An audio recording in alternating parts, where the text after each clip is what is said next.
Warning: the following podcast contains violent scenes that may be unsettling to some listeners. Listener discretion is advised. In 1942, in the cold desert of a small border town in Texas, a group of kind are kidnapped and mass embraced by members of the fanatical sect, the Sabbat. Out of this group, only a handful survived, and through rituals and mentorship they became the pack known as the Pale Riders. Representing the Sword of Cain, they are wielded by a mentor to cut deep wounds within the heartland of Mexico to the enemies of the Sabbat. Juarez on Fire is a Vampire the Masquerade Sabbat chronicle that follows the Pale Riders pack that consists of Mitch, a Lazambra played by Adam, Coyote, a Ravenos anti-tribute played by Alex, Eldrick, a Caitiff played by David, Jasper, a Bruja anti-tribute played by Joaquin, Cora, a Shimizi played by Slavic, and Richard, a Ventrue anti-tribute played by Tillman. If you'd like to contact us, you can find us on Twitter at twin_cities_VTM or on Facebook at Twin Cities by Night. We hope you enjoy.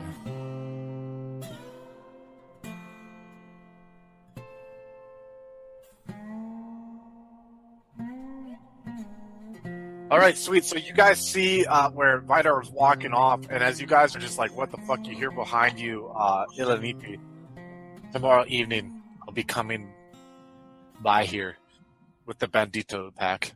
We'll be discussing if you need their assistance in your task or whatever you decide. Until then, I'll see you tomorrow evening. And you just hear crunching walking off because you guys are still like kind of, because you guys are in a moment right now. You know what I mean? You guys are kind of like feeling very close right now and you don't want any outside thing. And he realizes that and he kind of walks off because you guys are still like, I would even say some of you maybe like have your hand on like the fountain, like kind of like collecting yourselves, you know, while you're on your knees there, everything like that. All right. Scene's on you guys. Go ahead. As you can see, I turned Rich as you see, brother. You are welcome to the fold. I'm gonna pass Richard a cigar that I've lit in my own mouth first. Welcome, brother. Mitch will clap a hand on his shoulder. Welcome to the unit, son. Come here, boy. Yeah, Cora will sort of hug him, and then she'll kiss his forehead. I get a bit emotional, like I was wrong to put doubt on you. It's all right. What is our mission? What is this task you have received and I have received? We have us an old snake we gotta kill. Am I familiar with I the believe it's a Sabbaths panther. Panther, snake, whatever. Something needs killing. We're we hunting. gotta kill it. We're hunting an elder traitor of the Sabbat cause from some obscure bloodline related to the snake-like Tithes. You have been taught about these, have you not? That's what I'm wondering, actually. Yeah, we'll say you have been, and they basically, what you were taught about the Sethites is that they were especially enemies to the cause because, like, they don't believe in the antediluvians. They think that they're, you know what I mean? It's just Set who started them, and that they are almost as bad as the slaves of the antediluvians, the Camarilla, and their ignorance and their naivety on the very, very real threat that you guys all face. Right, so I'm gonna ask a traitor of our cause, an elder traitor of our cause. Is he quick or is he strong? How could he evade? He's an elder. He's probably both. For all we know, he might be strong as His Excellency himself. Sister, please, do not exaggerate. Of course, I joke. I want to turn to Cora and say, hey, make sure you let me get the killing blow next time. Of course, brother. And Cora can kind of tell that maybe I'm slightly distancing myself from her a little, just kind of from the diablerizing. She won't pick. You might pick up on this. You're a pretty perceptive lady, but you've unsettled me a bit. I'm a little bit weary of you. Yeah. Okay. To be fair, the drop from 10 to 9 is still... It's still pretty high up there, yeah. Nah. It's a subtle word shift. Time for more mundane tasks. I also want to ask Cora in front of everybody. I'll say, what was it like when you drank the blood of that one? To drink the blood of one of our own? Remember when you first drank blood as a canine? Oh, I remember. It was 10 times better. 100 times. 1,000. It was something else. Maybe I shall try it It's not sometime. like the water. It's more primal, more powerful, more pure. My Just robot- currently contemplating blood on his rosary. Ah, very, very powerful. You guys see Mitch like looking at his rosary right now. It's just like how the blood is starting to dry on the rosary and everything. So Oh. I take it that we have not sided with Giovanni this time. No. Sided with them? Absolutely not. Ah, I see. We've just killed one of them. And what of the other one, this Trevor? Do we just let him be? Makes no difference to me. I'll kill him if you guys want me to. We have what we need. We don't need to. Well, It's of course time not. to Of course. hunt. I won't dare interfere with our business. Just wanted to know if I had restrictions. Now that I see that I don't, I shall simply tend to it on my own time. Is this matter important to our task at hand? No, I don't know. So Richard doesn't know what you're talking about. no. We were given two options, really, two sides to pick in a minor dispute over over the great city of Juarez. And it seems in our absence, the group chose one side. I see. What next? Ductus, what are your instructions? I think we all best feed up, rest up, and get ready for tomorrow. That's the best news I've heard all day, all night. All right, feeding options. So you can feed from this pool that's full of blood there if you want, and sate yourself. If you choose not to, let me know, and we can run down that road. I want to taste the blood, but I'll make it known to the group that I need the satisfaction of getting my own kill. It's not enough for me just to sate my thirst. I need the thrill of the hunt. I'm probably gonna join you. You can't feed from the pool either because it's like all like, well, I guess there's some No, I kindred can't. blood in there. Yeah, but you can't really, so you have to go out with them too, you know? Chris, what is the time? Can we kind of sense what time it is? I would say it is probably like 2 a.m. And how long does it take us to get to So you have Juarez? about- Oh, dude, like 2 hours. So you're not going to be able to go to Okay. Juarez. What you'll have to do is you have to go to Cedar Creek. Like you're in Cedar Creek on the outskirts, which is a really small town, which, like I said at the beginning, most of their sons are off fighting World War II and husbands. So it's like town just seems a little eerie now. So they kind of lock their doors and they're but we can always see what fun entails from there if you want to. It's your call. Or they could would like- ambush a traveler on the road or something. Yeah. I wouldn't mind Yeah, doing that's a bit of breaking and entering in Cedar Creek. I could show Richard how I hunt. You two can go that route if you want to, and the other 3 can stay. It's your call. Or if Richard, anyone would wants you to go like with to them. come hunting? It would be good Absolutely. bonding.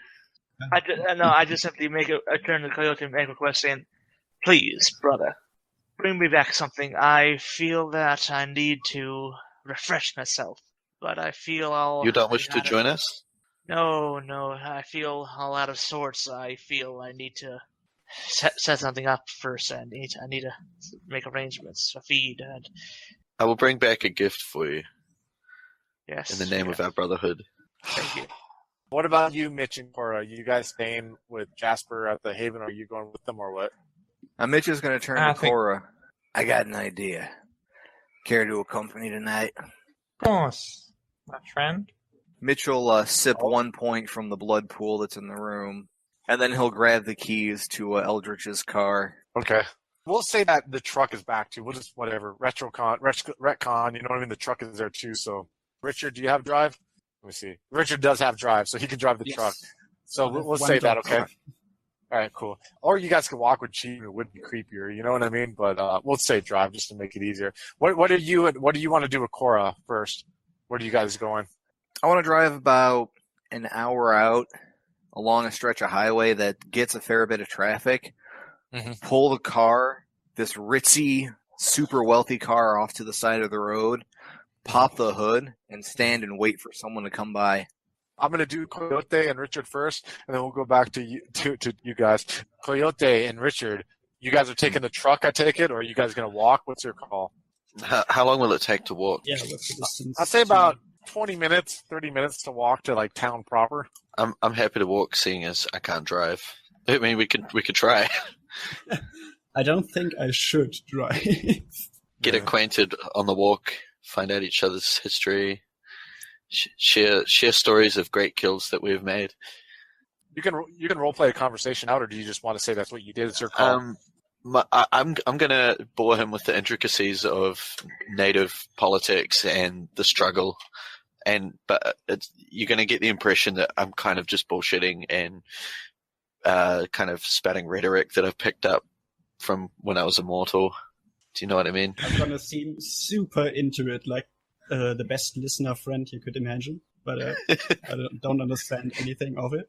It's gonna be one of those moments where like you're too polite to not be attentive to what I'm saying, so I'm gonna think that you're really into it from now on.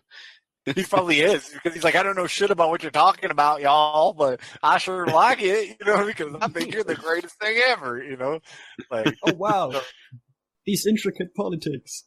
I never knew. he's trying to follow along. Yeah, like you're talking about it. So you guys are like, it's funny. There's this, you two are walking this big lumbering Hispanic Mexican dude and this short little like, early premature aged, redneck guys like walking next to him down the road. As you guys hear, like you can smell the desert, and you can like, there's no traffic at all. I think in the sign forming like "Welcome to Cedar Creek," like population 200, it says on there. And you guys are walking as we walk past the sign. Sorry, I'm just gonna, I don't know, pick up a rock from the ground and cross out the 200 and change it to 197. You see along the edge there. You drop the rock, you keep walking, but eventually you start coming upon like some homes, like smaller track homes, you know what I'm saying? That almost Sure. that look like they could have been built like 30 years ago, you know what I mean? That with like the porches are a little sagging because there's no men. There are some men, but most men have been drafted or are serving overseas, so like paint's peeling off front porches, steps on the porches are kind of like sagging, you know what I mean? Like like the weeds in the lawn, or just like you could tell like this town is just slowly falling apart, especially because people are starting to move because they feel weird at night. They don't feel comfortable staying there anymore. So what's your plan of action? I want to find a house kind of bordering the desert a little, not something that's surrounded by other houses, something kind of on the outskirts of town. Yeah. You see one house that's like Sure. lime green and it's smaller. It's about probably 1,000 square foot house, really a smaller one. You know what I mean? Like I said, with the sagging front porch, and there's like an old rocking chair, and the porch actually has a screen around it. So there's like a screen door you got to open to get in the porch, and then you got to walk through the porch to go to the actual front door. So, but go ahead. I'll turn to Richard and kind of whisper so you can hear me, but not loud enough that it's going to bring attention. I'll say, how many have you killed before? What's your favorite method of killing? I don't know. He probably often noticed that he can't drink the blood of most people and then just left them somewhere and Sure. ran off confused and didn't actually kill them. He has humanity 6, so he's actually probably pretty freaked out. So I don't. You can tell he's not a connoisseur. Yeah, Like I'm not picking up on this at all, though. I'm totally oblivious. I'm all over enthusiastic, so I'm going to be like, "Listen, I'll take the first one, and then you can have your pick of the rest, and we'll bring one back. We'll bring the smallest one back for Jasper, for the Jasper." Yeah. So what do you guys do from there? I'm going to go and peer in some windows quietly, just sneaking around the house. As you come across and you look through one window and you see that there's like an older lady, like looks to be like 60, that's sleeping like in this ratty old bed, and you go look in another window and you see two small like children that are asleep in bed there. And then you go look kind of in another window and you see what you imagine is probably the mother of those two small children and the daughter of the older lady. As you go around and look in the living room, you see an old man passed out in the rocking chair, and he has like some looks like a jar that's like sitting on the side there. I'll turn to Richard and I'll spit on the ground and say, there's no good game here, but it will do. It will be easy prey. Come, which one do you want first, my friend? I'm probably gonna go for the man. Question to ask him. Okay, I'm going to check the door, see if it's open. Either, like, maybe the back door. Is it fenced in? Locked. The backyard isn't fenced in, but the back door is actually locked because people have been knocking the windows and doors, just feeling eerie and odd. Sure. Weird things seen at night in town. It's just kind of crazy. I don't know where they get those ideas from. All right, I'll keep looking around the house. I want to check if there's an open window or an open door. Like I said, they're all locked. They're scared. AKA, you guys have been doing fucked up shit in this town for over a year. That like everyone's like slowly just getting this eerie sense of not leaving the shit unlocked, you know? Okay, I'll go to the front door and I'll knock on it really loudly, and then I kind of want to stealth my way around to the back. Both give me dexterity and stealth, difficulty 6, and my guy's gonna roll a perception and alertness, which is like, oh wow, dude. 1, 2, 3, 1, 2. So Sure. you like pound on the door and you guys start walking around and you like hear the door open. You hear, who the fuck is that? What are you running in my goddamn fucking back door? You little fucking goddamn fucking son of a bitch. Who the fuck is that? And you hear like steps going down slowly down the steps of the porch. And these guys are like shit. And you turn, you look and you see this motherfucker sees you too. He's like, what the fuck is this shit? He's wearing like these, like these green dicky kind of like mechanic pants, you know what I mean? And he has like a wife beater, and he's like looks to be like 70 years old, 65 years old. He's missing some teeth, you know, and he's barefooted, and he's like, what the fuck is this shit? And you can kind of tell he looks a little like taken aback for a second, but he's trying to sober up and see what's going on here, and he's half asleep. I'll look to Richard, kind of give him a nudge, and then I'll just start charging at the old dude. You run up and like, what do you just want to run and I'll sort of like shoulder check check him. You see Coyote just run up and he just like hits him with his shoulder, and you hear this cracking like as soon as it hits, and you see the man just like fucking fall to the ground, and there's like this dust that comes up, and you can see the moonlight because everything's like you're not seeing clearly now. Obviously, you're seeing things in like, it's a full moon, but you're seeing things like in gray tones almost, you know. And you see this dust come up, and he's just like looking up at you, and he's like, you see he's like having a hard time breathing, like you broke some ribs or something when you did that. I'm gonna grab, is he laying on the ground? I'm gonna grab his throat and hoist him up by his throat, and then toss him to Richard. You see Coyote, Richard, just like lift up this guy, and you just see like the moonlight just come up as this like intimidating figure. You've never seen anything to love. He's just standing there looking at him, and you see Coyote turn and look at you, and he just tosses the old man, and this guy falls, like, and you can hear when he lands on his shoulder, and like he lands on his shoulder, his back facing you, he kind of rolls over, but when he lands on the shoulder, you hear a crunch, like his shoulder broke or popped out of place, and he turns around and he's like looking up at you, like you see pain and terror in his eyes as you're standing down there looking at him. He's like almost like pleading with you, like, and his look like, help me or something, you know, like he doesn't even know how to react in a situation like this.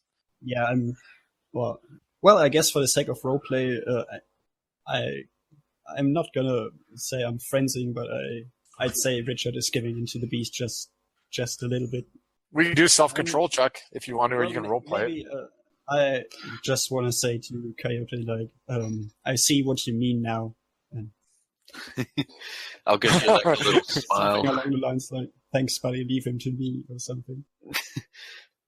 I'll be like, enjoy, and start strolling into the house. Coyote, you step in the house, and you just hear this creaking, and you can see the rocking chair where the guy was sitting at, and you're looking around the home, and you feel like this predator, like you feel like a wolf almost, like that's stalking his prey. I'll stop What the room are you rocking going to chair go with into my first? hand and sniff as I'm walking around the house. I'll go into the room with the grandma first. You come into the room, and you kind of like, when you step into a room, you hear like a creak of the floor settling, and you see her just kind of like a movement under the sheets a little bit, and like you just kind of see her like sit up a little bit, and she's like, George, is that you? You're coming to bed? I'll just go, like in my best old man impersonation voice, and then I'll take just one step towards her. She's like, you see her like look for a second, and she's like, George, is that you? It's too dark for her to see, right?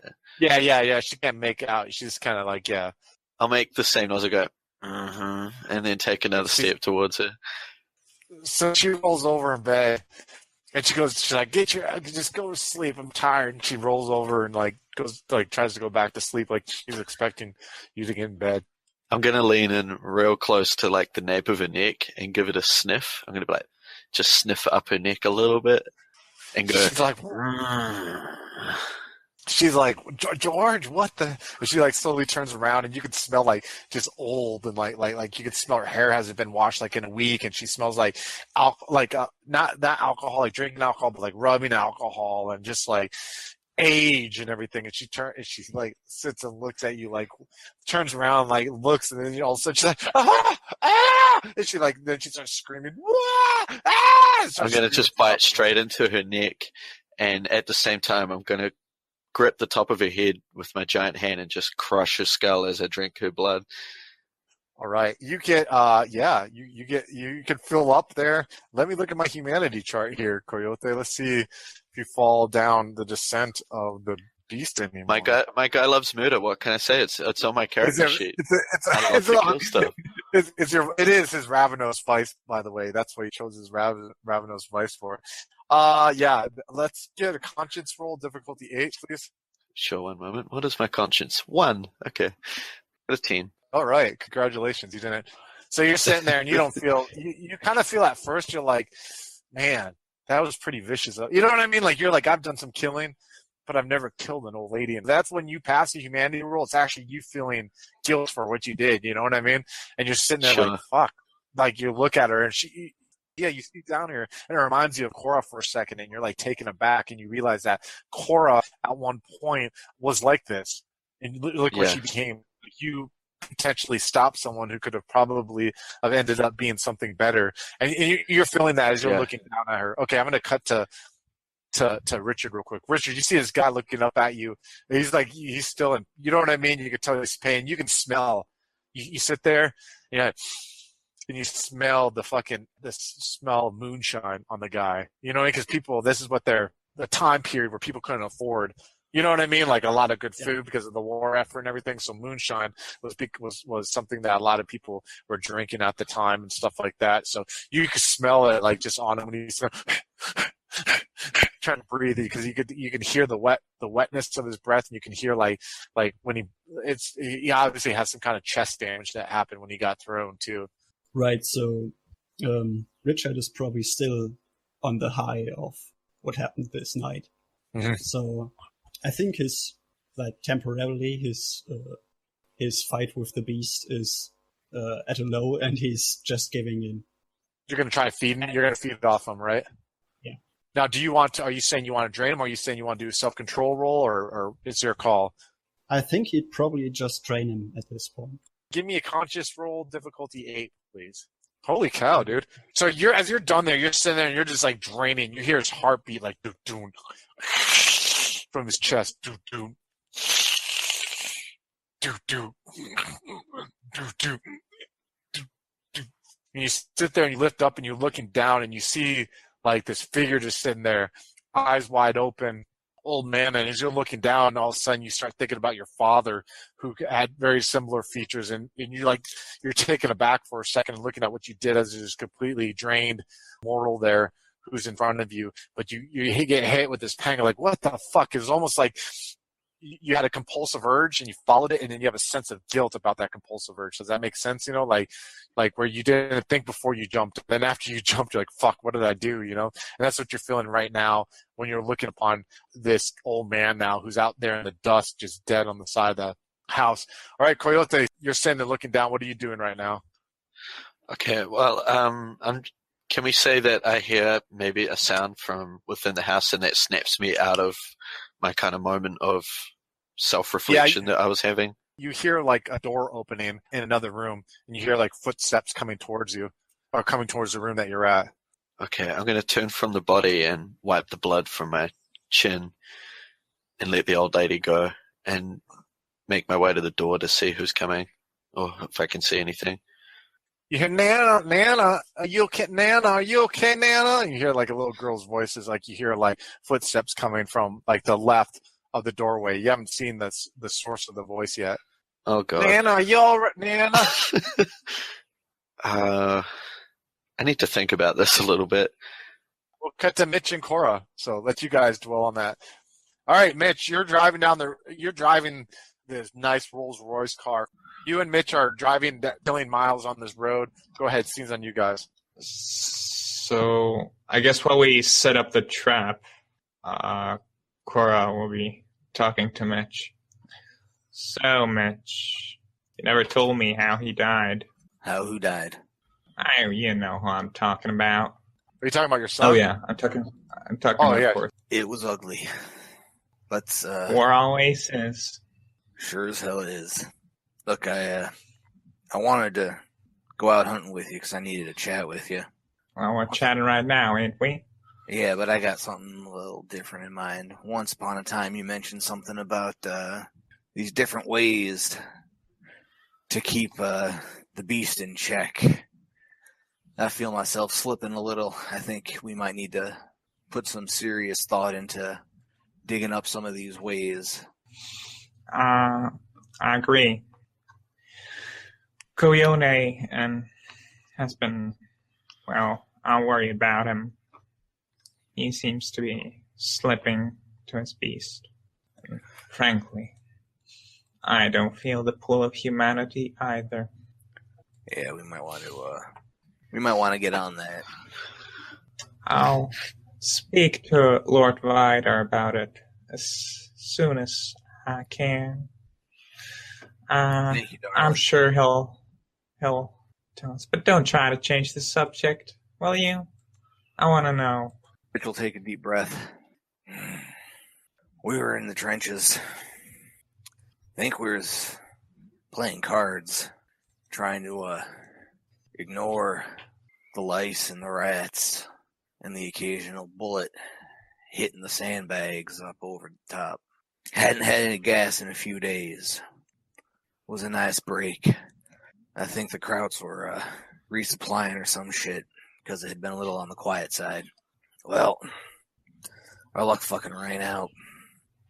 Mitch will stop. He'll get this really distant look in his eyes, and his hand will start twitching a little. I was just about to throw down a full house, win myself a few more bullets when the shelling started. It was mud and rat guts, sand, some bits of wood, left and right. We didn't fucking know what was going on until a minute or two after. Mitchell bite his lip until he draws blood. I fucking got my mask on, and I grabbed my gun, and I was looking over the top to see if they were gonna make another run at us. It's all fucking hazy over in no man's land. All I could see was some barbed wires, some of the boys that we lost the last time, hands sticking out of the mud here and there, couple helmets. Then the shelling paused for a minute. I looked over at your boy. He didn't get to his mask in time. All I saw was the foam coming out of his mouth and the lesions on his skin, blood coming out his eyes. His eyes were puffy red, half melted. I think he might have been missing a hand. One of the shells. I don't know. It's hard to remember. And Mitchell actually had like a manly blood tear go down his cheek. Thank you, Mitch. And as he finishes telling the story, it's not just his hand that's shaking, it's his shoulders as well. Well, Cora will sort of, grab his shoulder and, Mitch, I think I might be able to talk to him again, maybe during some time. Once how I took that thing's life, now it's like I know things about the dead. I might just be able to see my boy again. And, then Cora starts sort of crying. Dulce. Mitchell pause. Mitchell, after that, he'll wipe the tear. And as he pulls over to the side of the road, he'll look at Cora. Dulce et decorum est, pro patria mori. What's that? One of them British boys wrote it. It's Latin. Means how sweet and proper it is to die for your country. Coyote, you hear that voice as you're standing there in this room, like when you were hit with this guilt. Go ahead. I'm going to stand in the doorway and use chemistry to make it appear as though I'm the grandma. I want to kind of emulate the smell of her that I picked up earlier when I was sniffing her and make it look like I'm standing there. Spend a willpower point? Okay, what's your willpower right now? Spend a willpower. It's at and a blood point. 4. kind of willpower and blood points, so you're at 3, and then you drained or blood 7. All right. So you see the girl walks, and she's like half asleep, and she's like, Sure. Nanny, oh, Nanny, I thought you were screaming, Nanny. Oh, I'm tired, Nanny. And you see her holding a blanket. She looks to be like 5 years old, and she's just staring at her for a second. She's like, I go to bed again, Nanny. I'm sorry. And she turns around and she starts, sliding her feet back to the room that she was sharing with her sibling. And she goes back in the room. Great. Okay, I'll break the illusion, obviously, and then I'm going to find the mother's room. I should know where it is from peering in the windows, right? Oh yeah. So you go I'll right. sneak in quietly. You go ahead and you get in there quietly. And what are you gonna do? I'm just gonna watch her sleeping for a moment. All right. Because I'm a creep. She's sitting there sleeping, and you can see like she's almost like Richard in the fact that the toll of everything has taken it. The stress and the hardships of life during World War II era has taken a. You know what I mean? You're probably, if you're looking at her. And, if you're looking at her and you got an intelligence of, 1, you could probably figure that maybe her husband's fighting the war. You know what I mean? And that's why she's living with her parents or whatever like that. So she's not like a super attractive female at all, but you can just tell that she's definitely out cold. She didn't hear her mom screaming probably because she works 2 jobs or something to that extent, is exhausted from some kind of manual work that she has to do to help provide for her children while her husband's away. Sure. Okay. I might leave the room. I'll just leave her sleeping and pull the door shut behind me. So you pulled the door shut behind you. What are you going to do from there? I'll walk down and look in the kids' room. Yeah, you see that girl went back to bed, and you see she's like 5, and there's another 10-year-old girl who's asleep in another bed. Okay. I'm going to walk up to the 5-year-old girl's bed, the one who fell asleep, and I'm going to put my hand over her mouth and then kind of lift her up and just walk outside carrying her. As you lift her up, you kind of like, she's like kicking, you know what I mean? Like moving her hands and trying to squirm, but you're kind of holding her like this, you know what I mean? And she's not able to give you any fight. So you walk out the front door, you hear the front door open, Tillman, as you're standing there, and you're just like on your knees looking down at this body. You're still like enraptured. And as you look up, you see Coyote walking up with like a little girl, and you see like her eyes are all like she's like straight up, like her eyes are all wide in terror, and he's walking like this towards you. All right, go ahead. Scene's on you guys. I'm walking outside, holding the girl, walking towards Richard, just looking at him. I'm studying, seeing if there's like blood around his mouth or anything. Trying to. Yeah, you can see he fed. I'll whisper to him. I'll say, "This is a gift for Jasper." I see. Did you have Yeah. probably a little distressed right now with this situation? I'll say to you as well. There's some fresher pickings inside. If that old man didn't satisfy you enough. Oh, I had my share. I'm gonna look to him for comfort. Sure. Do we have to do something about the bodies? We'll carry them out to the desert a bit on our way back. The desert wildlife will take care of the rest. Nothing gets wasted out of here. And you can see you can tell something is bugging him. You know what I mean? Like he's not the same as he was. Richard's not the same as he was when you left the body there for him. You saw when you left the body there for him, you saw like a look on his face of like hunger, and like you could see the beast was coming. Now you see it, and you see like a sense of melancholy from him. You know what I mean? And a sense of like sadness in a way, I would say. You know what I mean? Definitely not the same enthusiasm that you saw before in him. Yeah. I'm gonna, the girl's still struggling. I'm gonna like just give her a whack to knock her out. It's like a tap on the head. Yeah, you do that.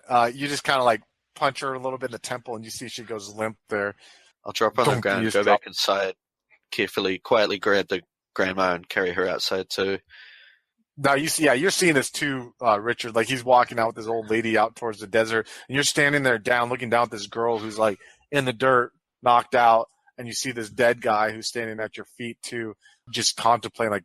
You know what I mean? I don't know what your character's contemplating, but definitely not the excitement that you felt. You know what I mean? When you were walking, I could almost it's weird. Like I've never, not that it's anyone's business, but I'm totally been faithful to my wife 100% of my married life, right? But we watched a show called The Affair, where obviously it's about an affair, and this guy was all like, like this chick was enticing him and he's all like about it. He's going like doing things with her and then he sleeps with her. And like the moment that he's done and like absolutely like right when he's done climaxing, all of a sudden he's just hit with this sense of like guilt. You know what I mean? Like it's huge. Like what the fuck did I, the build up to it was like excitement and fucking, like made your blood flow and your heart rate go up. And then when he's done, it was like, woo, that was all ripped away, and I can almost like, from what you're describing to me, that's almost what it seems like at that right moment that Richard's looking at the knocked out little girl who knows it, who even knows that she's going to wake up to this, you know what I mean? This dead body as Coyote's walking in the desert. But Coyote, you're able to get some distance, and I take it you're just going to leave her body there? What I'm going to do is I'm going to hoist the grandma and the grandfather over one shoulder each, and I'll turn to Richard and say, you bring the girl, and I'm just going to start strolling off into the desert back towards where we came from.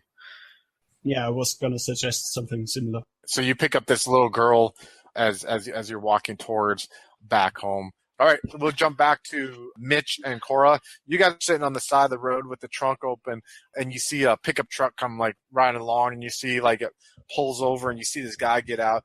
He looks to be rather obese, which is kind of a rarity that you see nowadays. Not rather obese, I'm sorry. He's got like a beer gut, but like he's definitely he looks like to be a rancher type of guy. And he gets out and he sees you too. He's like, "Oh, looks like you guys are a couple in trouble here," And he kind of opens the door. Were you on a hot date or nothing? He's like, "Man, you got a nice car." As he's saying all this at once as he's getting out of his truck.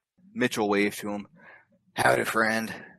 Something's off with the engine. This ain't my car. I'm borrowing it from a friend, but I can't for the life of me figure out what in the hell is wrong with it."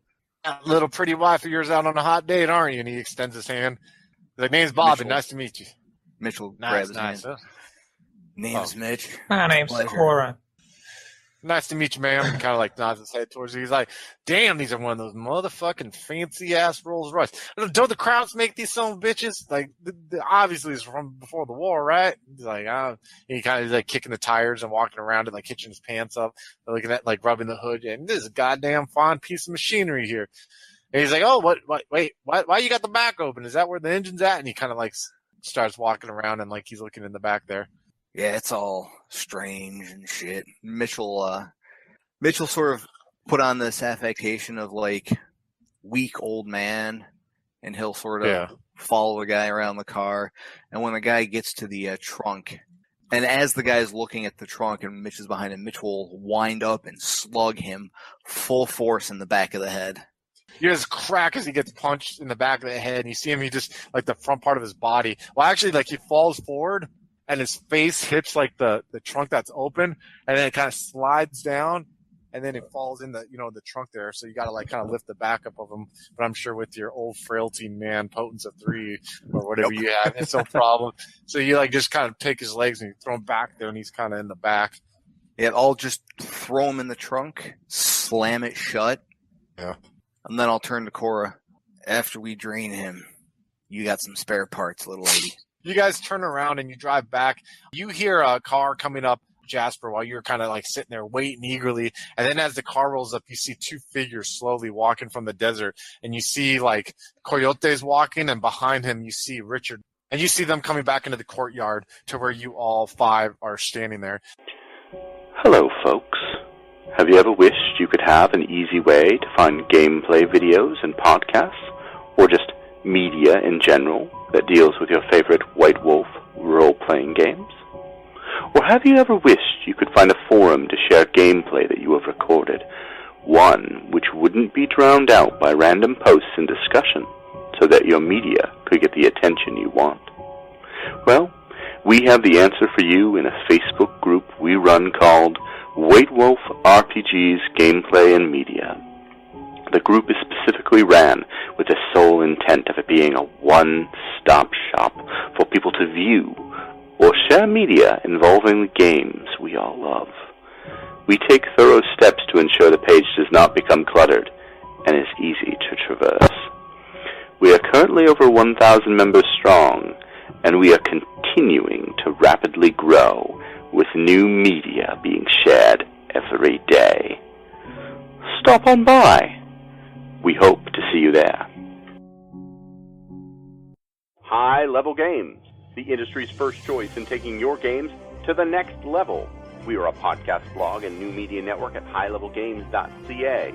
We have blog posts about all of your favorite games going up 5 days a week, and a podcasting network with actual plays and shows that discuss role-playing games, with more rolling out all the time. We are on iTunes, Twitch, and YouTube. Find out more information at highlevelgames.ca, a site that certainly isn't controlled by a shadowy board of directors of otherworldly origin. That's highlevelgames.ca. Please, help. They're coming.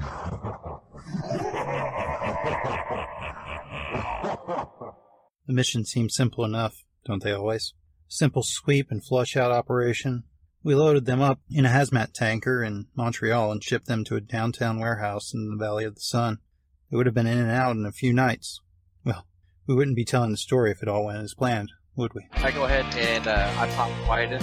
Alright, yeah, I'm gonna run at him and do a sweet spin kick and knock his head off. We're waiting to see whether or not the abomination kills us. Shufflehead Chronicles is available on the Critical Hints feed. Search for Critical Hints in iTunes, Google Play, or any other podcatcher. I don't think this is how. No.